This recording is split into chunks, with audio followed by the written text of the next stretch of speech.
What's up, everybody? Welcome to another episode of the Pet Atlanta podcast with your hosts Wayne and Lita. Hey y'all. This episode is just us talking to you. We just want to, just have a conversation about what got us into the pet care industry, as well as, just how we're surviving on a day-to-day basis. Every single day. Honestly, it's been a journey. I feel like, I've been in the pet care industry my whole life, so literally. And I joke about this all the time. I'm like, if there's anything else that I would be doing besides pet care, I would have gone into culinary arts. Like, that was it. But yeah, I can't see myself doing anything else. I can't see myself doing anything else either. Everything else everything else I tried was like boring to me. Yeah. And I just didn't feel as passionate about it as being in pet care. Definitely. So it definitely made me realize the impact that I can bring and what I can bring to the table, being a male in this industry, and just continuously doing what I love to do. No matter where I worked and what I did, I knew it was something that I wanted to do. I wanted to somewhere around animals. Yeah. I'm always surrounded around animals. Honestly, like you said before, pet care saved my life. Yeah. So, I get it. And I feel like that's actually a good thing we can talk about. Like, just really keeping your passion in this industry, because people think because we love animals that it's like always easy for us to work with them, and it's not. Nope. Like, burnout is real. Like, you walking dogs every day, grooming dogs every day, training dogs every day, dealing with the people, the clients, the customers. Y'all know what I'm talking about. The customers every day. For sure. That can be so much stress on your body.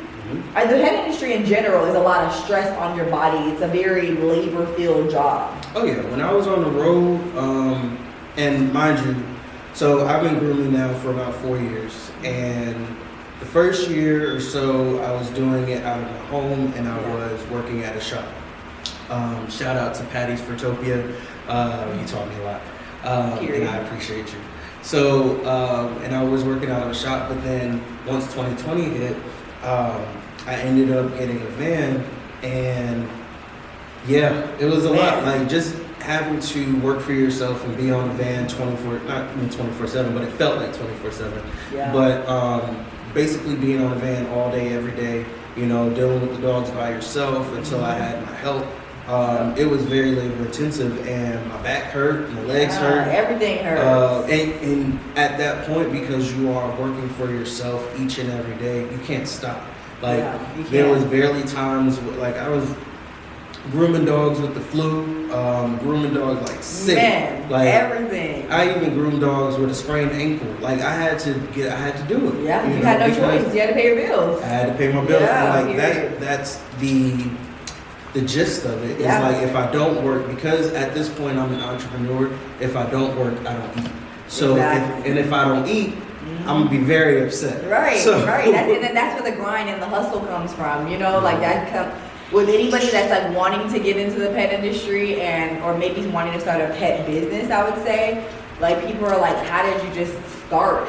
You just do it. Like, just start. Like, you don't need everything perfect. You don't need the perfect website. You don't need the perfect Instagram. You don't need the followers.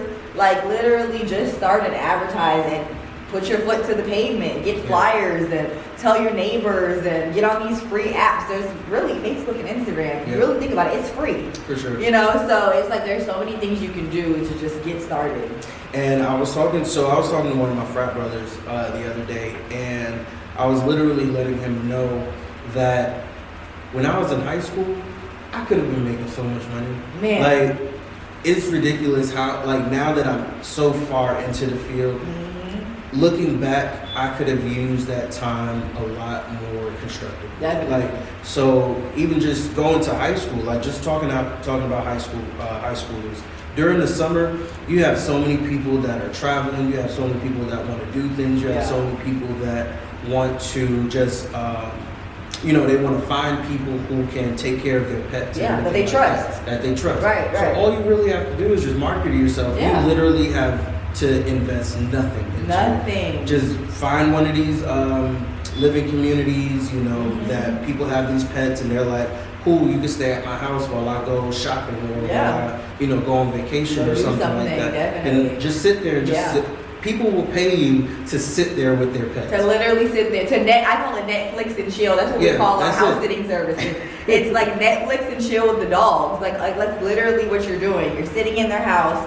You're, you know, watching the dog or cat or whatever it is, and you're making sure their house stays secure, and people will pay you to do that. Absolutely. Like, and feed you too, which is even cooler. They'll feed you, they'll let you wash your clothes, they'll let you watch their TV. I had clients leave me like 3 bottles of wine. I said, oh, I love y'all. Come here, do your homework, and just make sure my dog is straight. Just make sure my dog stays alive. That's literally all they care about. I had somebody, so another easy way of just making money on pet sitting is, so I had somebody reach out to me, it was like last year, and they were in town from, I want to say South Carolina. So another family that don't like leaving their dogs, you know, by themselves, they wanted me to, and they paid, they wanted me to sit at the Ritz-Carlton for 8 hours just watching their dogs. I remember. That was the lady that you referred to me, right? Yes, I remember because I couldn't do it that day. But they just wanted us to sit there for hours just to make sure the dog wasn't by themselves. And like walk the dog maybe 4 times.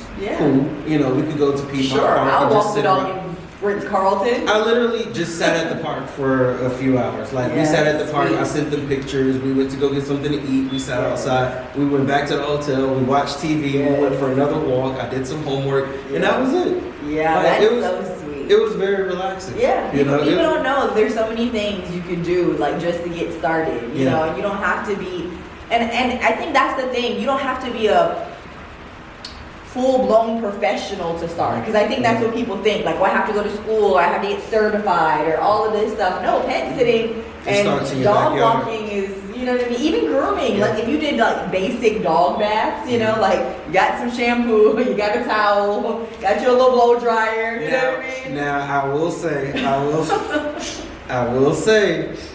the grooming part, it's a little more in depth. Now, I will say, you can give a dog a bath and everything like that. Cool. Yeah. By all means, go for it. But coming from a professional groomer, you just have to, I would say, always just do your research first. You know? Yeah, definitely. Just research it. It is always trial and error.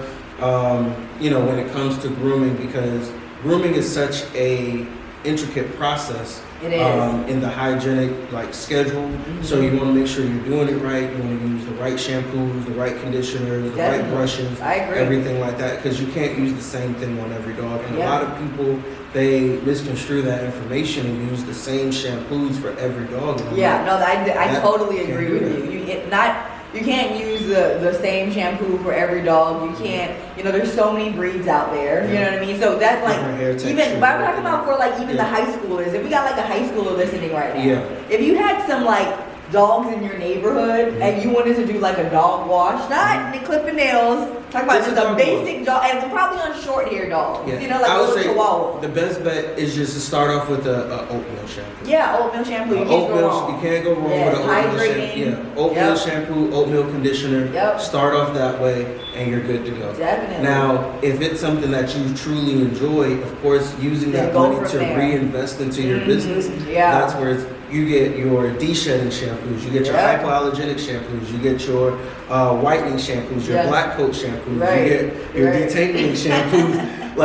Remember when you tried to teach me about grooming? I was like, oh no, Wayne, this is way too much. It's so much that goes into it. And that's just the shampoos. We didn't even get into the conditioners, the clippers, the finishing sprays, and there's so many different aspects of grooming that a lot of people don't realize. So they kind of write our careers off and they write our businesses off and think that it's just a hobby. And it's like, no, we're actually doing something. Yeah, this is a professional business. Yeah, you guys are stylists for real, real stylists. Because if you go to the hair salon, they're going to have all those different types of supplies and different things that they use. And even for dudes, for y'all, they have different beard stuff, beard oils and all that. Yeah, probably grease. You know. So that's why I say there's a difference between grooming a dog and styling a dog. Right. Like, I agree. so when you get into the styling part, then you get into your different types of shears and your different Right. types of, Yeah. coat conditioners and sprays and, all of the different things that go into making dogs look like teddy bears and Yeah, all all that of the different fancy cuts stuff. and fancy cuts and Right, everything like right, that. Now, right. on the grooming side, there's the baths and the nails and the ears cleaning and, teeth brushing, things like Right. that. You are doing what you have to do to maintain the hygiene of the dog. But when it comes to styling, that's when all of the teddy bear cuts are coming. So Yeah. same thing with just you have people that wash hair, but then you also have people that style hair. Mhm. So it's different. different. Yeah. But You I would don't say understand that. getting into that, besides starting off as bathing dogs, find yourself a mentor. Find somebody. Number one. Yeah, finding a mentor, Yes. finding somebody who will take the time to teach you. You can shadow the them. right thing. Yep. Yeah, just be an apprentice. Yeah, definitely. Because the way to become the best at something is to put yourself in a position to serve first. Yeah. And you have to serve. You do. And, that's one of the main things that I do. I'm just talking with my hands. Yes, I said that in the beginning, right? I said that, black people talk with their hands.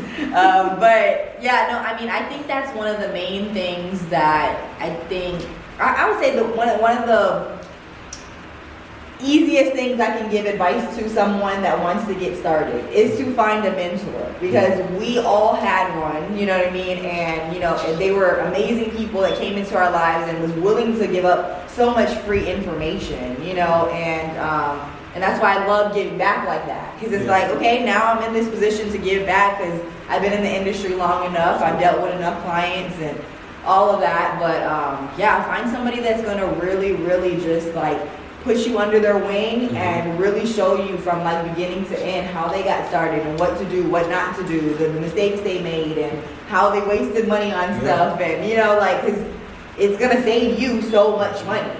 Find the blueprint, follow the blueprint that they pretty much already went through. Yeah, and that was one thing. Just staying on the grooming side, that was just one thing because it's all trial and error. Yeah. I see what other groomers use, and like you said, we are very particular about our products at Commented. Oh yeah, no, that's true. Very particular, but I try to, it's trial and error. Again, what works best, what stays into your price range, Right. What brand you like, what they stand for goes into a lot of the products that you use. That's so true. I would just say it's finding a mentor, but then also understanding that you are also going to have your way of doing things. Yeah, you're gonna have your own niche, certain because you groomers create like your own certain identity. things, right?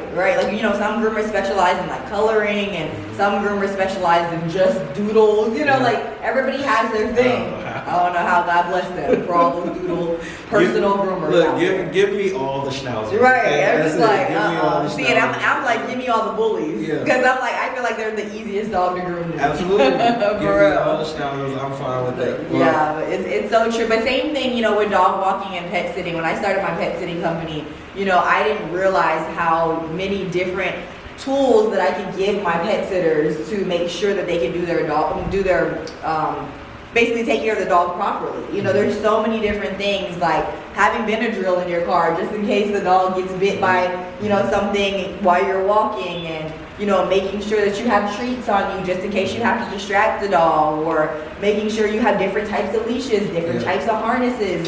All dogs are different, and especially when you get to the house and the client has those retractable leashes. Oh my gosh, I hate those. We left retractable leashes in 2021. Yes, no more retractable leashes. If there's any clients listening to this, please no more retractable leashes. My niece got a dog yesterday, and I was like, put the retractable leash down. 'Cause If you want a long habitual. one, then get a 9-foot leash or something. Yeah, Cool. yeah, Get and a that's 9 what trainers recommend too. Yeah, A longer leash. Get a 3, Yeah. 6, or 9-foot, stationary leash. That's it. Yeah. All of the retractable leashes, not good. Not good. Especially if you got a big old dog, as soon as they see something they want, it's gonna pop immediately. Exactly right. Yeah, so it's just, that's the biggest thing with, getting started, or, if you're currently in the industry and you want to learn something new, don't be afraid to reach out to each other. This is to all of my pet pros currently in the industry right now. Don't be afraid to reach out to each other. Don't be afraid to ask questions. If the person says, no, they don't want to share, okay, cool, but at least you tried. Yeah. Because you never know who that person is going to be okay, cool, come over, or you know, like I'll go on Zoom where I'll record a video. Really, this is really a live podcast, y'all. You hear the dog barking in the background. Macy, we're recording right now. Yes, we're recording. Okay, please. Ma'am, can you please be quiet? We appreciate that. But yeah, you never know who's gonna really take time to teach you something, and that's why we created Petlanta, because we did. Everybody that's in the group is willing to give up the sauce, basically. Absolutely, and I mean, just talking about it, the goal of it is to learn and grow and teach with each other. So, being a part of the group is important because we're all like-minded people who don't view, who don't view each other as competition. We have to get out of that mindset of, we have to compete with each other and actually learn with each other. But yeah, I would just say, as any type of aspiring, pet care professional, I don't like to say just being a groomer, just being a pet sitter, just being a dog walker. Yeah. No, it's all categorized as being a pet care professional. So if you need to be, if you're called to be a pet care professional, just make sure you do your research and don't be afraid to reach out and expand your network, because your network is literally going to be the thing that makes and break your business. Oh, yes. Me having my background in veterinary technology and working at so many hospitals and things like that, I've come to learn doctors and reps and vet techs, receptionists, and they boost the business up. They tell people, go to Happy Hearts, go to Politics. Definitely. They give you clout. They definitely be the people to pump you up. So I would say networking is going to be the most important thing of any business. And just doing your research and just understanding, you're not always going to be perfect at everything. Yeah. But as long as you give your best, that's all people ask for. That's all people ask for. And you're going to make mistakes. Even I've been a business owner now for almost, in a couple of years, it'll be 10 years, Congratulations. And thank you, I appreciate it. But I still make mistakes, I still slip up, I still handle things wrong, and I still and I have to go back and correct myself, dang, I should never handled it like that. And I call the client back, I'm sorry, let me just tell you, you know what I mean? Or maybe they might call me when I was in the middle of something else, and it just wasn't the time for them to ask a million questions about their dog, or tell me about how the dog was their first love, and it's a long story. And I'm okay, anyway, what service do you want? I'm trying not to be short with them, so don't be afraid to make mistakes. Some of the most successful people in the world will tell you that the only way to be extremely successful is to fail. Yep. You have to fail. Yep. Somebody that said I never failed, they're not really successful. No, for sure. Yeah. I have this, I guess it's called an anagram. No, is it called an anagram? When you use the letters to make up different words, I think. I don't know. Anyway, but some people say fail, so I say flig. F-L-I-G. Flig. So it's fail, learn, improve, and grow. Okay. Flig. Okay. So fail, learn, improve, and grow. Okay. Yes. Okay. I'll write that. Can you text that to me? Trademark. Nobody That's his money, y'all. Okay. Nobody steal that. No, that's the way. That's the recipe for success to me, honestly, because it's you're gonna go through obstacles. You're gonna go through different things. You're gonna, have those days where you want to pull your hair out, where you feel like you're alone, where you're why in the world am I doing this? Yes. And at that point, you really have to understand you have to look at what's the bigger picture, and then also understand okay, I'm not the only person that has gone through this. Oh yeah. And because I'm not the only person that has gone through this, and there are other people I can look to and understand okay, they're successful, or whatever they may be going through in their businesses or their personal life, they're still pulling through. Use that same energy and be I can do this. Definitely. I'm not the first person. Yeah, I'm not the first person that's going through this or feels this way. But then that's also why you should have a strong support system. Definitely. Because you're or not even, having a strong support system, but also having a network. Yeah. Because you can always have a strong support system, but they may not understand what you're going through. Yeah. But your network may understand. Your network is and it's nothing like pet professionals getting together.